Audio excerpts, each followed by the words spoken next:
gitna ng madilim na disyerto, naglalakad si Lorenzo pauwi.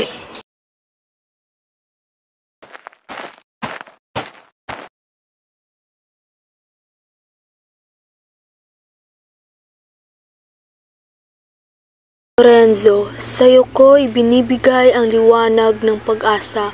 Ibahagi mo ito sa iyong mga kapatid at tumulong sa iba. Ito ang amana mo. Nakangiti lamang ang matanda at biglang naglaho, kasabay ng pagkawala ng tunog ng oud. Ha? Ako? Bakit ako?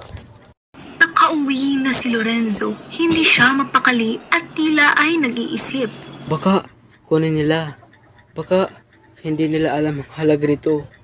Ito'y regalo. Isang baraka.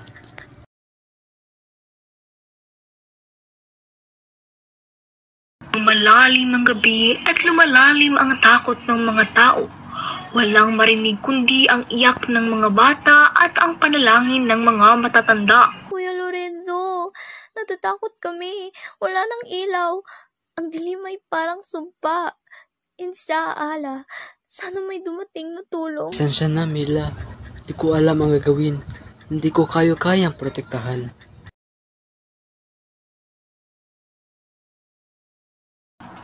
Si Lorenzo ay hindi makatingin ng tuwid.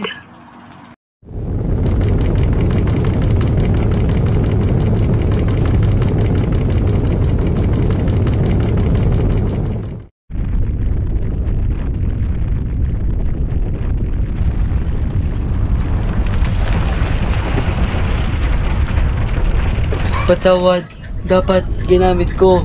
Dapat hindi ako nagpadala sa takot. Astaghfirullah. Si Lorenzo!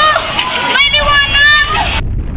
Lumalakas ang liwanag ng orb habang ibinabahagi sa mga tao. Ang kanilang mga mukha ay napupuno ng pag-asa at kagalakan. Mga kapatid, may liwanag tayo. Halina kayo. Huwag tayo magpatayag sa dilim. Salamat, Kuya Lorenzo! Salamat sa pagbibigay sa amin ng pag-asa. Tandaan, ang liwanag ay hindi para itago.